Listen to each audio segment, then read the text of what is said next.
نمل از قلم نمرہ احمد۔ جنوں میں شوق کی گہرائیوں سے ڈرتا رہا، میں اپنے ذات کی سچائیوں سے ڈرتا رہا۔ زمر یوسف نے زندگی میں پہلی دفعہ فارس کے بارے میں اتنی بڑی بات بالکل درست کہی تھی، لیکن اگر وہ سن لیتا تو تعجب اور حیرت سے تردید کر دیتا۔ وہ جلد ہی گھر آ گیا تھا۔ پہلے وقت دیکھا، نماز کا خیال آیا، پھر کچھ دیر سوچ کر ٹال دیا۔ جیل سے آنے کے بعد وہ بہت کم نماز پڑھا کرتا تھا۔ کمرے میں صوفے پر بیٹھتے ہوئے جوتے اتارے دفعتاً سیل بجنے کی آواز آئی۔ زمر شاید باتھ روم میں تھی۔ سیل بیڈ پر پڑا تھا۔ فارس کسی خیال کے تحت اٹھا اور اس کا موبائل اٹھایا۔ احمد شفیع کا پیغام آیا تھا۔ اس کے ابرو بھنچے۔ سیل اٹھایا اور زمر کا پیٹرن ملا کر اسے کھولا۔ مجھے آپ سے ایک بات کرنی ہے، کال می جب میرا میسیج دیکھیں۔ فارس کے ابرو مزید تن گئے۔ انگوٹھے سے اسکرین اوپر کی۔ پرانے میسیجز، باہر ملنے کے، کسی کام کی طرف اشارہ، فیس کی بات، احمد کا فیس کے لیے شکریہ کرنا، سب بہت مبہم تھا، مگر تنے ابرو اور بھنچے لبوں کے ساتھ اس نے فون واپس اپنی جگہ پر رکھا اور باہر بالکنی میں آ گیا۔ وہاں تاریکی تھی۔ فارس کرسی پہ پاؤں لمبے کر کے نیم دراز ہوا اور آنکھیں بند کر لیں۔ دل و دماغ دو حصوں میں بٹے تھے۔ وہ اس کو کبھی دھوکہ نہیں دے گی۔ وہ ایک بے وقوف عورت اور بدترین وکیل سہی، مگر وہ پیٹھ پیچھے حملہ کرنے والوں میں سے نہیں ہے۔ مگر پھر بھی وہ اتنا بے چین کیوں تھا؟ شک بڑھتا کیوں جا رہا تھا؟ اس نے آنکھیں بند کر لیں۔ تاریکی میں اپنی ساری زندگی کسی فلم کی طرح چلنے لگی۔ فارس غازی نے ایک ایسے گھر میں جنم لیا تھا جہاں ایک بیمار شخص پہلے سے موجود تھا، اس کی ماں جو مرض عشق میں مبتلا تھی۔ وہ ایک کاردار تھی، علیمہ کاردار، بے حد خوبصورت، ہاشم جیسے نقوش اور نو شرما جیسا مزاج، نخرہ، غرور، غصہ، سب کسی کاردار جیسا تھا۔ کسی زمانے میں یہ سب اپنے جوبن پر ہوتا ہوگا، مگر جس عمر میں اس کے ذہن نے شعور کی منزل پر قدم رکھا، وہ بہت حد تک ڈھہ چکی تھی۔ اسے ایک شادی شدہ آدمی سے محبت ہوئی تھی، گو کہ وہ اورنگزیب کاردار کی بہن تھی، امیر تھی، خوبصورت تھی، لیکن پھر بھی محبوب کو خرید نہیں سکی تو خود کو اس کے قدموں میں رول دیا۔ ہر قیمت پہ اسے اپنا بنانا چاہا اور اپنا بھی لیا۔ وہ جانتا تھا کہ اس کے باپ کو بھی اس کی ماں سے محبت تھی، مگر یہ متوازن محبت تھی، اس میں مرض کا عنصر نہیں تھا۔ علیمہ کے لیے طاہر نے سب کچھ کیا، اس کو اپنا نام دیا، اولاد دی، مگر ایک الگ گھر نہ لے کر دے سکا۔ علیمہ کو الگ گھر کی تمنا بھی نہیں تھی۔ وہ جہاں تھی خوش تھی، تب تک جب تک وہ ان ماں بیٹے سے ملنے آتے رہے، اور وہ اکثر آتا تھا۔ فارس کے لیے وہ آئیڈیل مرد تھا، مضبوط اور بہادر۔ ہر بچے کے لیے اس کا باپ ایسا ہی ہوتا ہے، کوئی ایسا جس کو کوئی نہیں ہرا سکتا، جو ہر مسئلے کو حل کر سکتا ہے، ہر پریشانی میں ان کی ڈھال بن سکتا ہے۔ پھر ایک دن آئیڈیل کا یہ مجسمہ بھی خاک ہو گیا۔ اس روز کسی چیز کی دعوت کی گئی تھی۔ بیلکنی میں بیٹھے فارس نے یاد کرنے کی کوشش کی، ہاں، اس کے پاس ہونے کی خوشی میں شاید کوئی پوزیشن لی تھی اس نے۔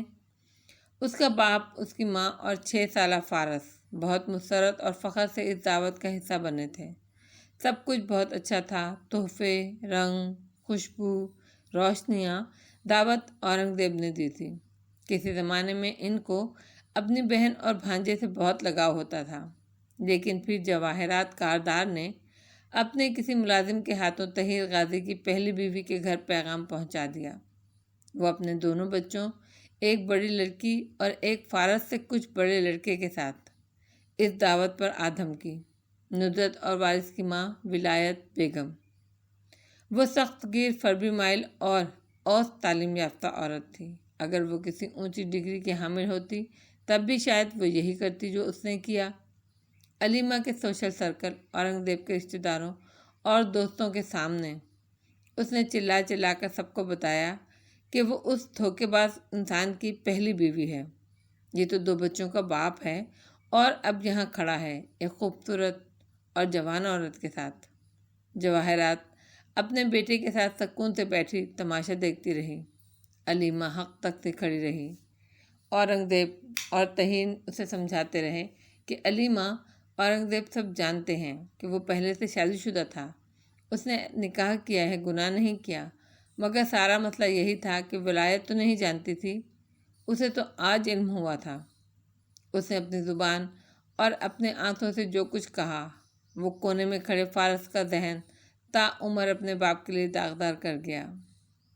یہ نہیں تھا کہ اس کے باپ کے لیے محبت میں کمی آئی یا وہ ان سے نفرت کرنے لگا، بس اتنا تھا کہ اس نے اپنے باپ کا مان اور اعتماد دونوں کھو دیا۔ اگر ولایت نہیں جانتی تھی تو وہ بھی نہیں جانتا تھا، مگر اس وقت اس کا خیال کسی کو نہیں تھا۔ سب تقریب کی شرمندگی اور اہانت کو تحلیل کرنے کی صحیح کر رہے تھے۔ وہ وہیں اس کونے میں کھڑا رہا، ساکت، خوفزدہ، بے یقین، فکر مند۔ اس کو ایک دم اپنا آپ کمزور اور بے سہارا لگا تھا۔ اس کے سامنے کھڑا اس کا باپ ولایت بیگم کو صفائی پیش کر رہا تھا۔ وہ پریشان تھا، بے چین تھا، وہ سب کچھ لگ رہا تھا سوائے ایک بہادر مرد کے، اور یہ سب کرتے ہوئے اس نے علیمہ کاردار کو قطعاً نظر انداز کر دیا تھا۔ وہ خوبصورت لڑکی بے بس اور بے سہارا کھڑی تھی۔ طاہر غازی ان دونوں کا سہارا نہیں بن سکا تھا، گھر کا سربراہ نہیں تھا۔ ایسا نہیں ہوتا گھر کا سربراہ، گھر کے سربراہ کو ایسا ہونا ہی نہیں چاہیے۔ وہ خاموشی سے اپنی ماں کے ساتھ آ کھڑا ہوا۔ اس نے اس کا ہاتھ تھام لیا۔ علیمہ کی انگوٹھی کا نگینہ اسے چبھا تھا۔ اس چبھن میں احساس تحفظ بھی تھا۔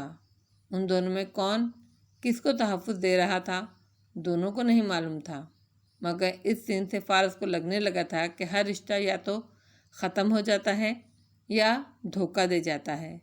اس نے باپ سے محبت کرنا کم نہیں کی، لیکن یہ احساس ہو گیا کہ وہ ایک ایسا مرد ہے جو کٹھن وقت میں ان ماں بیٹے کے سر کی چھت نہیں بن سکتا۔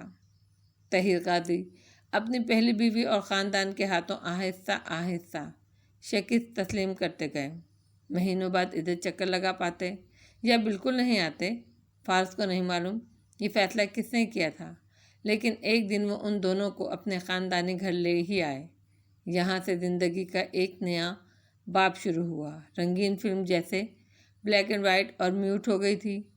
ولایت بیگم کے گھر میں وہ دو قیدی عجیب انداز میں لائے گئے تھے۔ نہ ان کے کوئی حقوق تھے، نہ مان تھا۔ ان سے بات کرنا گناہ، ان کی پرواہ کرنا جرم تھا۔ گھر میں واضح لکیر کھنچ گئی تھی۔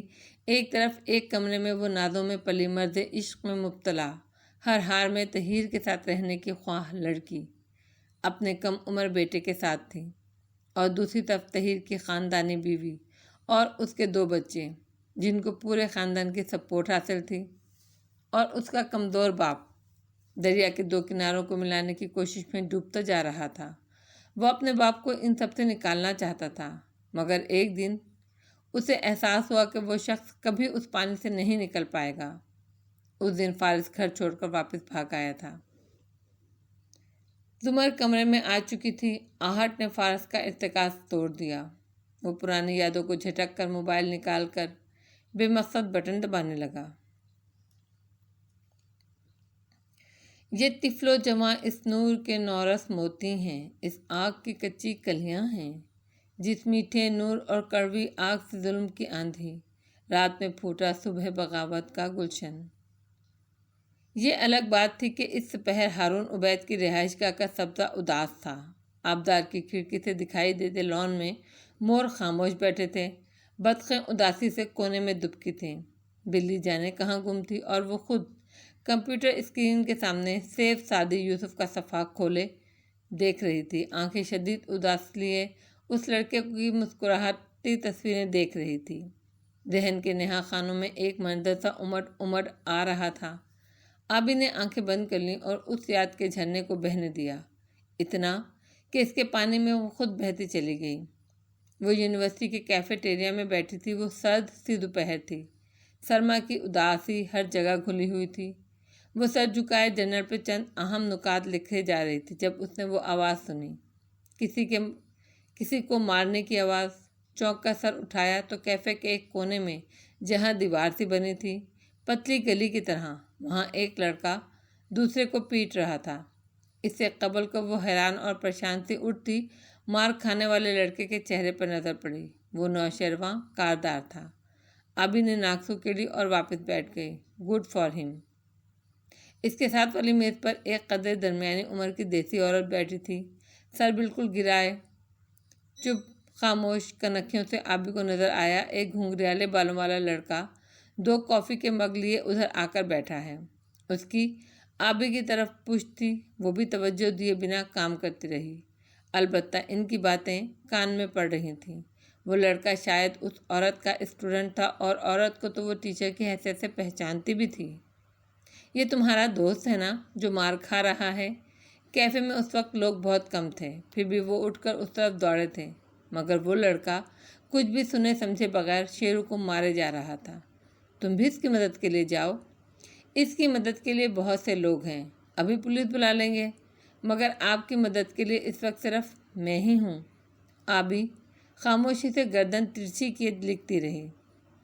تم میری کیا مدد کر سکو گے؟ تم خود ایک بچے ہو، میرا 3 مس کیریج ہوا ہے، آج تو ڈاکٹر نے بھی نا امیدی کی باتیں کی ہیں، میں کبھی ماں نہیں بن سکتی۔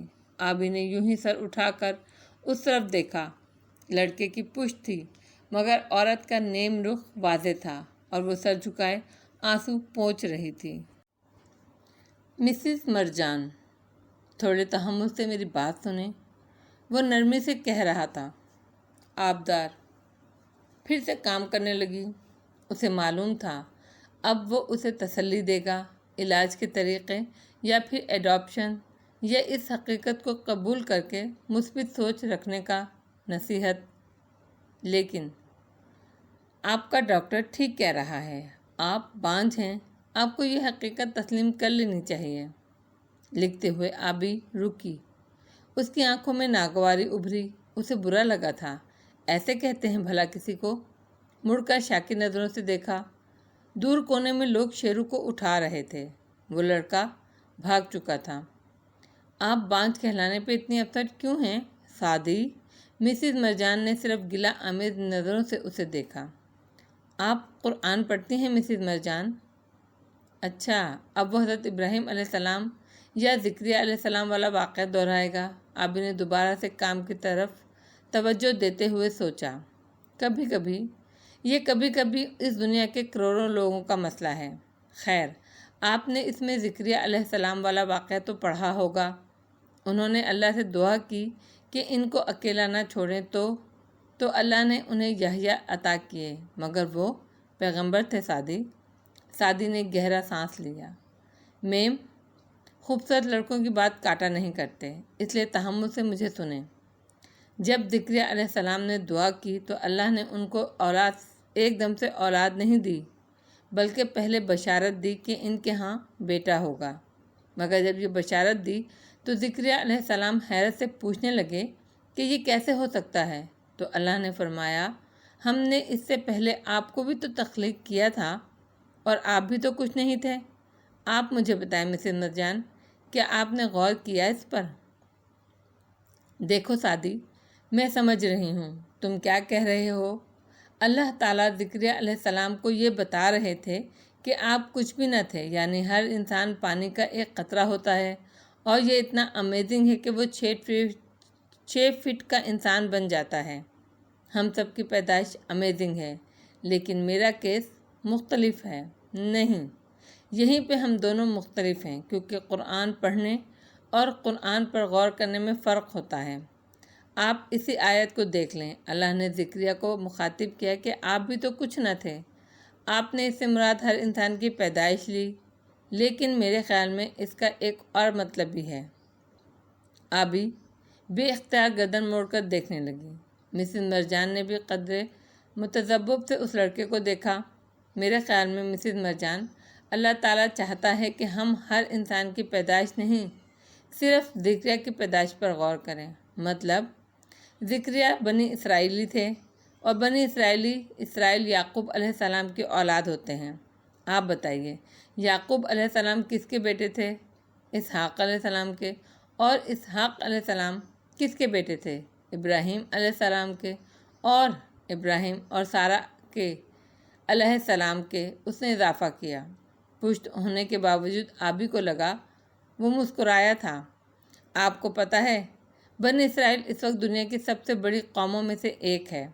ہم پٹھان ہوں یا گورے لوگ یا فلسطینی یا ملک اسرائیل کے یہودی، ہم بنی اسرائیلی ہیں۔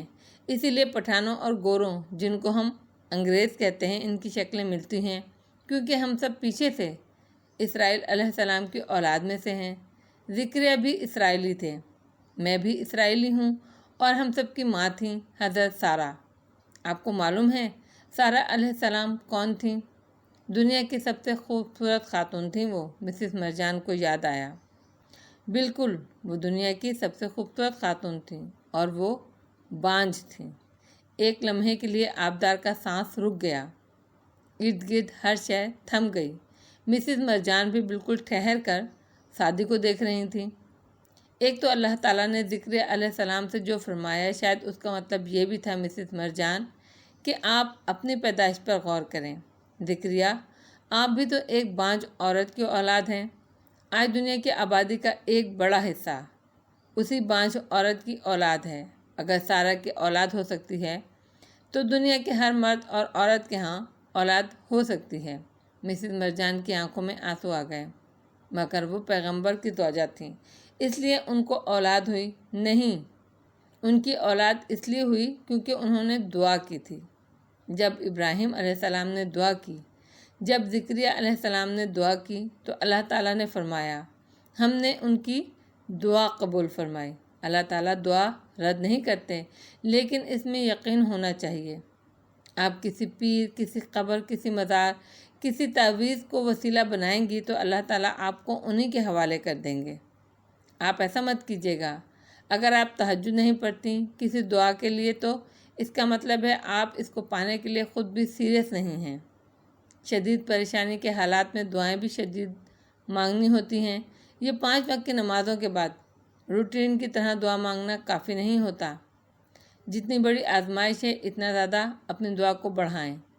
یہ وہی اللہ ہے جو حضرت سارہ کا اللہ تھا۔ کیا آپ کی دعا بھی ویسی ہے جیسی سارہ کے شوہر کی تھی؟ مسز مرجان کی آنکھوں سے آنسو ٹپ ٹپ گر رہے تھے۔ آبدار بالکل ٹھہر کر سن رہی تھی۔ مگر سعدی، یہ میری آزمائش ہے یا گناہوں کی سزا؟ یہ فرق کیسے معلوم کروں؟ معلوم کر کے کیا کریں گی؟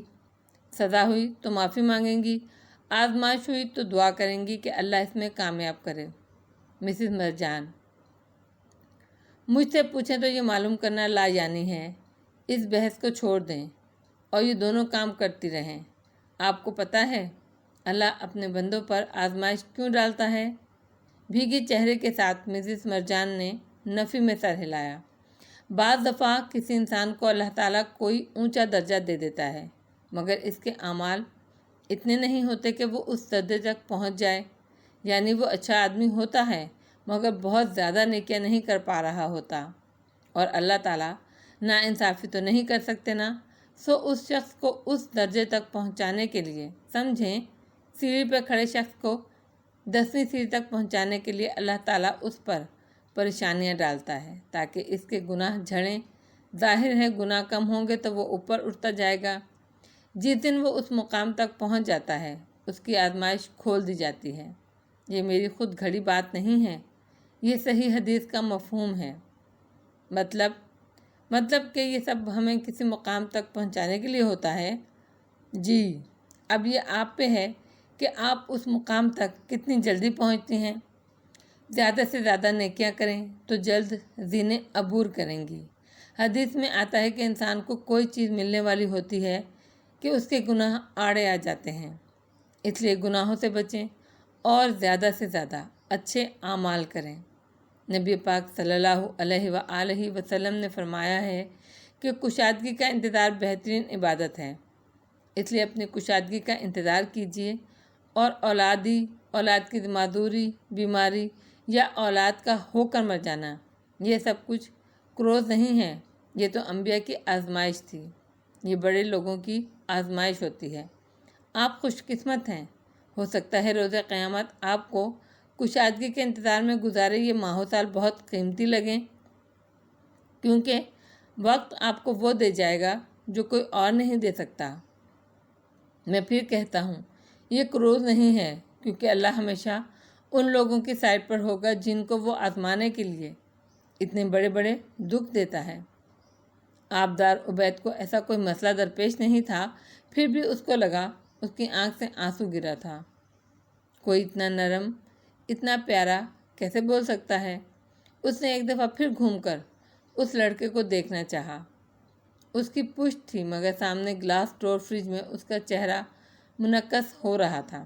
چھوٹے گھنگریالے بال، خوبصورت چہرہ، صاف رنگت، بھوری آنکھیں۔ سادی، تم نے میری امید پھر سے زندہ کر دی ہے۔ میں اس احسان کا بدلہ کبھی نہیں چکا سکوں گی۔ مسز مرجان آنسو رگڑتے ہوئے ممنونیت سے اسے دیکھتی کہہ رہی تھی، کیا میں تمہارے لیے کچھ کر سکتی ہوں؟ بالکل۔ وہ ذرا جوش سے آگے کو ہوا۔ اگر کلاس میں کبھی کوئی ایسا مقابلہ ہو جس میں سب سے ہینڈسم لڑکے کو منتخب کیا جانا ہو تو وعدہ کریں آپ مجھے ووٹ دیں گی۔ وہ روتے روتے ہنسی۔ اور اب اتنے سال بعد آبدار عبید اداسی سے اسکرین کو دیکھ رہی تھی۔ ساتھ میز پر اس کا سفری بیگ رکھا تھا۔ وہ قیدی تھا یا صرف مہمان؟ یہ فیصلہ اسے اس سفر کے بعد ہی کرنا تھا، لیکن اس فیصلے کے بعد وہ کیا کرے گی اسے خود بھی معلوم نہیں تھا۔ قسمت بھی کیسے عجیب انداز میں اسے اس سے ملانے لے جا رہی تھی۔ وہ اپنے زوم میں تھا، بے خبر رہا مجھ سے، اسے گما بھی نہیں، میں نہیں رہا اس کا۔ اس صبح مطلع صاف تھا، سورج بھی مکمل روشن تھا۔ بڑے ابا کے آبائی قصبے میں ان کے چچیرے بھائی کی وفات کی اطلاع فجر کے قریب آئی تھی۔ ندرت فوراً اس سے چلنے کے لیے تیاری کرنے لگی۔ ابا بہت آزردہ تھے مگر ان کا جانا بھی ضروری تھا۔ تو ناشتے کے بعد ندرت، ابا اور صداقت سفر پر نکل پڑے۔ 2-3 دن کے لیے ریسٹورنٹ بند کرنے کا کہہ دیا گیا۔ وہ گئے تو گھر میں خوامخواہ کا سناٹا چھا گیا۔ سیم اسکول جانے سے انکار کر کے سونے چلا گیا۔ فارس اور زمر کو اس رات سے بات چیت بند تھی، گو کہ فارس کے لیے یہ نئی بات نہیں تھی، سو وہ نارمل تھا۔ مگر زمر کا دل بری طرح ٹوٹا تھا کہ وہ اس کو دیکھ بھی نہیں رہی تھی۔ صبح باسی ہو کر ایک روشن دوپہر میں ڈھلی تو ایک سرکاری دفتر کی عمارت کے اندر ایک آفس میں فارس قاضی بیٹھا تھا اور مسلسل کان ہنسے قیدی جن کے ہاتھ پیر زنجیروں میں تھے وہ ایک دم سے سامنے آئے تھے۔ صبح باسی ہو کر ایک روشن دوپہر میں ڈھلی تو ایک سرکاری دفاتر کی عمارت کے اندر ایک آفس میں فارس قاضی بیٹھا تھا اور مسلسل کان کی لو مسلتے ہوئے سامنے برجمان آفیسر سے بات کر رہا تھا۔ آپ نے اس کار کی تفصیلات چیک کی؟ مجھے افسوس ہے، یہ حساس معلومات ہیں اور میں آپ کو نہیں دے سکتا۔ وہ صاحب نہایت افسوس سے کہہ رہے تھے، آپ کو اس کے لیے کورٹ آرڈر لانا ہوگا۔ فارس نو پرابلم کہتا اٹھ کر کھڑا ہوا۔ تبھی ملازم نے اندر جھانکا، سر آپ کو وارثی صاحب بلا رہے ہیں۔ آفیسر نے پہلے فارس کو دیکھا پھر ملازم کو۔ کیوں؟ سر وہ بہت غصے میں ہیں، ان کے کمرے میں کسی نے بارودی مواد کا بیگ رکھ دیا ہے، ان سے پہلے صرف آپ گئے تھے ادھر، وہ آپ کو فوری طلب کر رہے ہیں۔ وہ صاحب تیزی سے اٹھے، فارس کو باہر بیٹھنے کا کہا تو وہ فوراً اٹھ کر کھڑا ہوا اور ان کے ساتھی باہر نکلا، مگر وہ پریشانی سے آگے بڑھتے گئے اور دوسرے لوگ بھی اسی طرف جاتے دکھائی دے رہے تھے تو وہ الٹے قدموں واپس اندر آیا، دروازہ بند کیا اور تیزی سے ان کے کمپیوٹر کے پیچھے آ کھڑا ہوا۔ بیٹھنے کے بجائے جھک کر کھڑے ہو کر کی بورڈ پر بٹن دباتا رہا۔ سسٹم آن تھا، چند لمحے لگے اسے مطلوبہ معلومات تک پہنچنے میں۔ ہائی کورٹ آرڈر کی ایسی کی تیسی، وہ صفحے پرنٹ کیے، انہیں طے کر کے جیب میں اڑستا ہوا تیزی سے باہر نکل آیا۔ دوپہر شام میں ڈھلی اور شام ایک سوگوار رات میں تبدیل ہو گئی۔ انیکسی کے باہر سبزہ زار تاریک تھا مگر اندر لائٹ جل رہی تھی۔ حنین آج گل خان کے اسٹال سے بہت سارے تازہ پھول لے کر آئی تھی اور اس نے زمر کی وجہ سے قیمت صرف دگنی بتائی تھی، 4 گنا نہیں۔ اور اب ان کی لاؤنج کی گول میز پر رکھے ہوئے تھے پھول۔ اسامہ اور حنین نے مل کر چائنیز بنایا تھا اور سارا کچن بے ترتیب کر کے رکھ دیا تھا، اب بس گرم گرم کھانا ڈش میں نکالنا تھا۔ وہیں کھڑے کھڑے اس نے آواز دی، ماموں، زمر نیچے آ جائیے، کھانا لگ گیا ہے۔ اوپر کمرے میں فارس صوفے پر بیٹھا وہی کاغذات دیکھ رہا تھا۔